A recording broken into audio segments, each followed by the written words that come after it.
Class AB audio amplifier. This is project number 2 of analog electronic circuits.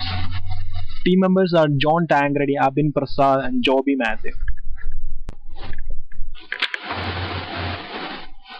The objective of this project was to design and build an AB audio amplifier. The amplifier required a voltage gain of at least 200. The circuit was divided into two separate sections as pre-amplifier and power amplifier. Both of the circuits were first simulated in PSpice and then implemented in two separate breadboards. After that, the output waveform of the circuit was analyzed using a scope, and then an audio signal was inputted and played back the amplified version of it with the record gain.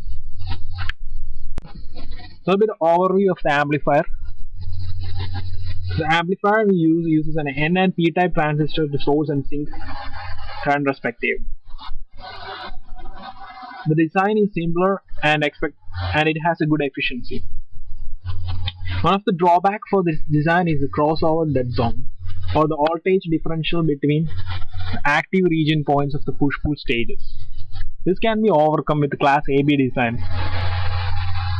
A bias voltage of approximately 2.0 volt is applied between the bases of the push-pull stages. This forces each transistor to be slightly on the DC level, eliminating the crossover distortion. The figure shows the circuit diagram of the Class AB audio amplifier.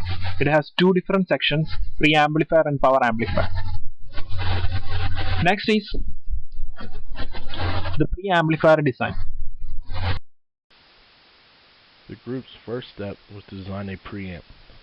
A preamp is needed to increase the input signal, in this case a microphone signal, to the line level strength required by the load, or in our case the power amp.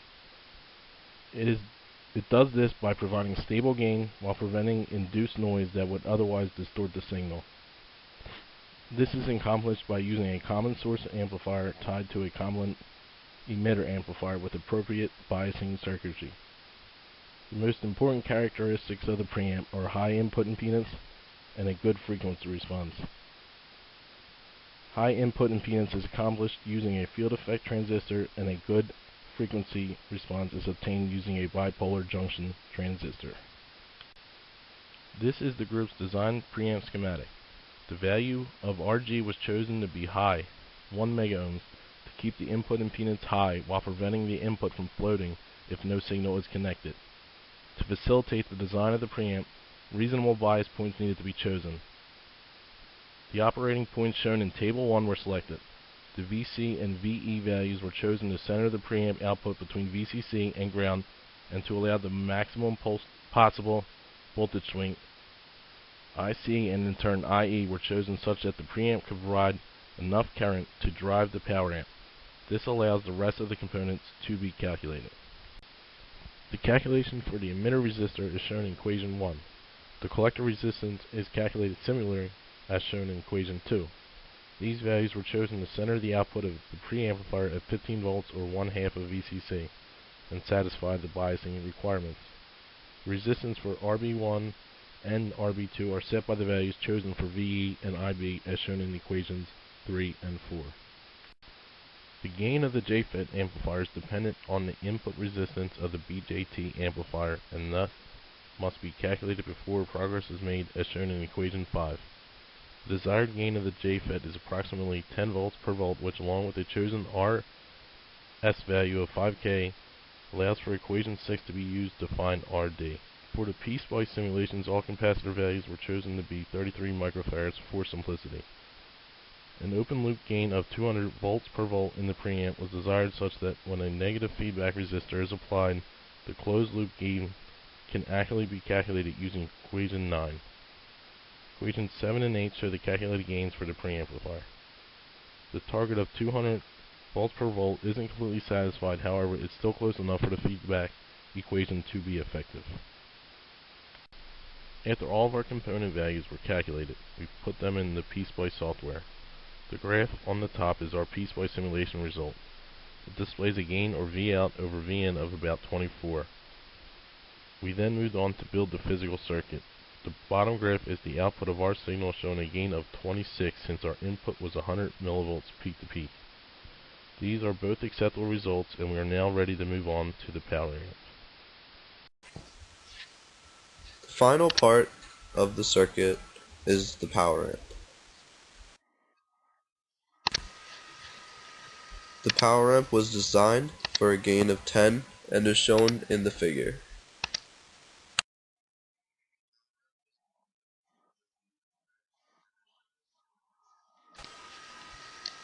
The biasing for the power amp was chosen as listed in the table.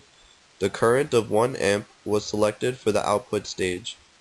Using a safety factor of 10, this leads to a Darlington base current of 10 milliamps and a base current of 1 milliamp at the common emitter input. A voltage of approximately 2.8 volts is required at VBE multiplier to compensate for the turn-on voltage for both Darlington paired transistors. A base current of 2 microamps was selected for the VBE multiplier, which is more than enough to avoid the risk of a cutoff condition. The VBE multiplier was the first section of the power amp to be designed. A voltage of 2.8 volts and a current of 200 microamps results in a total resistance of 14K as shown in equation 1. Rearranging the voltage divider equation allows for a resistance ratio of the VBE multiplier to be calculated as shown in equation 2. Equations 3 and 4 show the final calculations for both resistors. The common emitter amplifier was biased similarly to the preamp circuit. However, the values calculated here had to be changed in the physical circuit due to invalid assumptions made during the design process.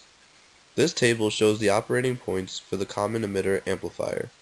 These values were again chosen to center the output between VCC and ground as well as to ensure enough current would be supplied to the load. The emitter resistor value was calculated using equation 5. The total of the resistors above the collector was calculated using equation 6.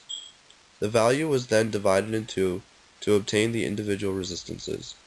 The base resistors were calculated with an assumed IB of 1 milliamp, and the calculations are listed in equations 7 and 8. The gain for the power amp is determined by R11 and R10. R11 was chosen to be 100K, which forces R10 to be 10K, as shown in equation 9. For the final design, R10 was reduced to 9K to help resolve a clipping problem in the power stage. Once completed, the amplifier performed perfectly without any major modifications.